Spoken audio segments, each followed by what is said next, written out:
अस्सलाम वालेकुम, कैसे हैं आप सब लोग। उम्मीद है कि सब ठीक ठाक होंगे और जहाँ कहीं होंगे बहुत खुश होंगे। तो आज व्लॉग जो है वो मैंने सुबह सुबह से स्टार्ट कर लिया था और अभी यहाँ पे मैं गूंदने लगी हूँ आटा। और इतनी भी सुबह नहीं थी, 10 का टाइम हो रहा था और नमाज़ पढ़ने के बाद मैं सो जाती हूँ क्योंकि बच्चे अभी स्कूल नहीं जाते, वो बहुत छोटे हैं। तो इस वजह से फिर जो सुबह सुबह वाली वो ड्यूटी है ना, वो जो भाग दौड़ होती है एक माँ की, उससे फ़िलहाल मेरी छुट्टी है। तो जब बच्चे स्कूल जाना स्टार्ट करेंगे फिर मुझे भी सुबह सुबह उठना पड़ेगा। बस अब मैं इस तरह करती हूँ कि नमाज़ पढ़ के फिर मैं सो जाती हूँ और फिर 9 या 10 बजे उठते हैं बच्चे भी और हस्बैंड भी, फिर नाश्ता बनाना होता है। और अभी यहाँ पे मैं आटा गूंद रही हूँ और पता नहीं अब मेरे आटे के साथ क्या मसला हो जाता है कि अगर मैं सुबह गूंदूँ ना तो वो बस जस्ट शाम को ही पक सकता है। उस मतलब कि 1 या 2 दिनों के लिए आटा गूंद के मैं नहीं रख सकती, वो जल्दी ख़राब हो जाता है। पता नहीं फ्रिज का इशू है, पता नहीं मेरे हाथों का इशू है, पता नहीं क्या इशू है। तो बस फिर रोज़ के रोज़ ही आटा गूंदना पड़ता है। तो सबसे मेरा पहला काम सुबह उठ के यही होता है कि मैं पहले आटा गूंदती हूँ, उसके बाद कोई और काम करती हूँ ताकि ना पराठा बनाने और रोटी बनाने तक आटा जो है वो सेट हो जाए थोड़ा सा। और फिर नमक इसमें मैं लाजमी ऐड करती हूँ जिससे पराठा जो है ना वो बहुत अच्छा बन जाता है।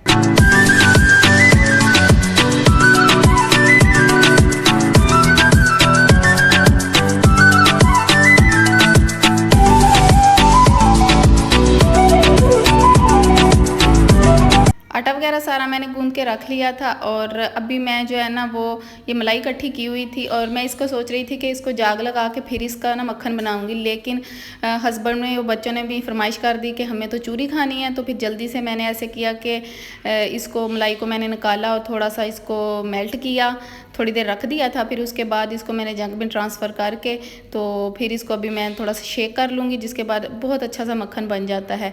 ऐसे भी बहुत अच्छा मक्खन बन जाता है, अगर आप जाग लगा के बनाएं तो उससे भी बहुत ही अच्छा बन जाता है।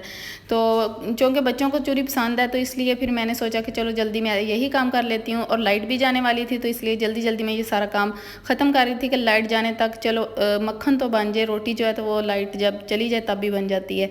तो बस फिर यही काम कर रही थी। और घर पर मक्खन बनाना वैसे बहुत इजी हो जाता है कि जो मलाई इकट्ठी की होती है उसको जग में ट्रांसफ़र करो, थोड़ा सा उसमें ठंडा पानी ऐड करो, उसको शेक कर लो और मक्खन निकाल लो। और फिर उसके बाद जो है मैंने रोटियां बनानी स्टार्ट कर दी थी।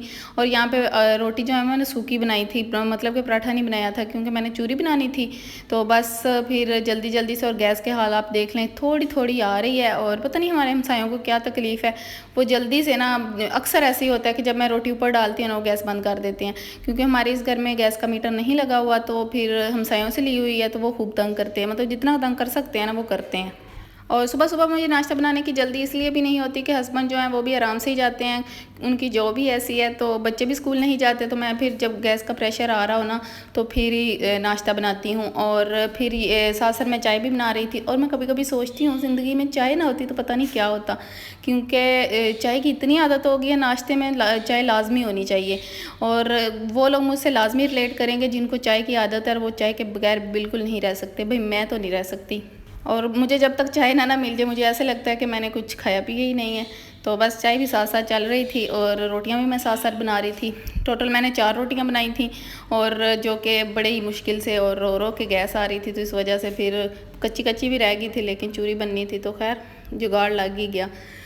और अभी रोटियां बना ही रही थी तो लाइट चली गई और लाइट जाने के बाद जो है ना हमारे घर में फुल अंधेरा हो जाता है क्योंकि ये सारा घर बंद है।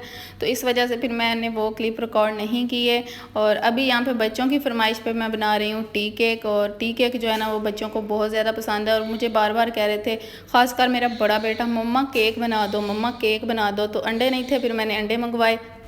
अच्छा जी, तो यहाँ पे मैं आप सबसे एक बात शेयर करना चाहती हूँ, बल्कि आप सबसे पूछना चाहती हूँ कि क्या वाकई ऐसा है कि जो लोग अपना फेस शो नहीं करवाते उनके व्यूज़ जो है ना वो कम आते हैं, या फिर उनके चैनल जो है वो जल्दी ग्रो नहीं होते?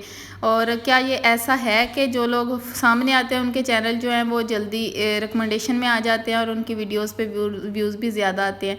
तो मेरे ख्याल से तो ऐसा है। अगर हम अपना फेस शो कराएंगे ना तो हमारा चैनल जो है वो रिकमेंडेशन में भी आएगा और हमारी वीडियोस पे व्यूज़ भी आएंगे। अगर आप लोग मुझसे रिलेट करते हैं तो मुझे कमेंट बॉक्स में लाजमी बताइएगा कि क्या ये बात सही है कि फेस शो करवाना ज़रूरी है यूट्यूब पे अपनी वीडियोस को बनाने के लिए या अपने व्लॉगिंग चैनल को स्टार्ट करने के लिए। और यहाँ तक मेरी बात है कि मैं कभी सामने आऊँगी या नहीं आऊँगी, तो अभी फ़िलहाल मेरा ऐसा कोई भी मूड नहीं है कि मैं सामने आके आप लोगों से बात करूँ। तो अगर आप लोग मेरा काम पसंद करते हैं, मेरे व्लॉग्स पसंद करते हैं, तो आप मुझे इस तरह भी व्यू करेंगे। और मेरे नहीं ख्याल में कि सामने आना बहुत ज़रूरी है, और अभी ऐसा मेरा फ़िलहाल तो कोई मूड नहीं है। हो सकता है कि मैं कुछ अरसे बाद आपसे आमने सामने आके बात करूं, लेकिन अभी फ़िलहाल मेरा ऐसा कोई मूड नहीं है, क्योंकि मैंने ऐसे बहुत सारे चैनल देखे हैं जो लोग सामने शो नहीं होते, लेकिन उनके चैनल जो है ना वो अच्छे खासे चल रहे हैं, उनको अच्छे खासे व्यूज़ भी आते हैं। और अगर मेरी किस्मत में यहाँ से रिज़्क लिखा है तो मुझे ऐसे भी मिलेगा, मुझे सामने आने की ज़रूरत नहीं पड़ेगी। तो ये होती है लक की बात, किस्मत की बात। और अगर अल्लाह ताला ने यहाँ से कामयाब होना मेरे लिए लिखा है तो अल्लाह ताला मुझे कामयाब ज़रूर करेंगे। तो भाई इन्हीं बातों के साथ साथ केक का बैटर रेडी हो चुका है। इसको कढ़ाई में भी मैंने ट्रांसफ़र कर दिया है। अब 40 मिनट के बाद आके देखूंगी कि इसका क्या हुआ। और यहाँ देखें जी, यहाँ पे ये दोनों ने मुझे पता भी नहीं चलने दिया और दोनों सो चुके हैं। और मतलब कि अब रात को ये 2 से 3 लाजमी भी जाएंगे।